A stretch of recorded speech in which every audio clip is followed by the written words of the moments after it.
रहीम कहते हैं कि अपने हाथ में तो केवल कर्म करना ही होता है, सिद्धि तो भाग्य से ही मिलती है। जैसे चौपाड़ खेलते समय पासे तो अपने हाथ में रहते हैं, पर दांव क्या आएगा यह अपने हाथ में नहीं होता। उपयुक्त समय आने पर वृक्ष में फल लगता है, झड़ने का समय आने पर वह झड़ जाता है। सदा किसी की अवस्था एक जैसी नहीं रहती, इसलिए दुख के समय पछताना व्यर्थ है। जैसे इस देह पर पड़ती है सहन करनी चाहिए, क्योंकि इस धरती पर ही सर्दी, गर्मी और वर्षा पड़ती है।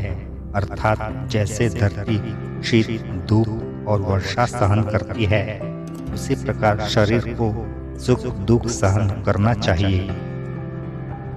बड़ों को देखकर छोटों को भगा नहीं देना चाहिए, क्योंकि जहाँ छोटे का काम होता है वहाँ बड़ा कुछ नहीं कर सकता।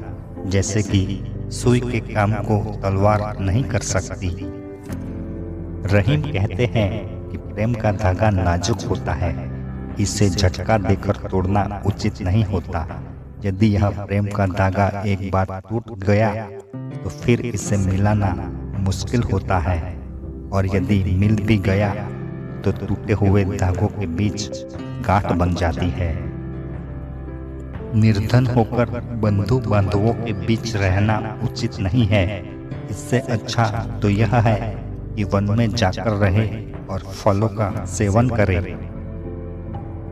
इस दोहे में रहीम कहते हैं कि किसी भी मनुष्य को खराब समय आने पर चिंता नहीं करनी चाहिए, क्योंकि अच्छा समय आने में देर नहीं लगती, और जब अच्छा समय आता है तो सभी काम अपने आप हो जाते हैं। संकट आना जरूरी होता है, क्योंकि इस दौरान ये पता चलता है कि संसार में कौन हमारा हित और कौन हमारा बुरा सोचता है।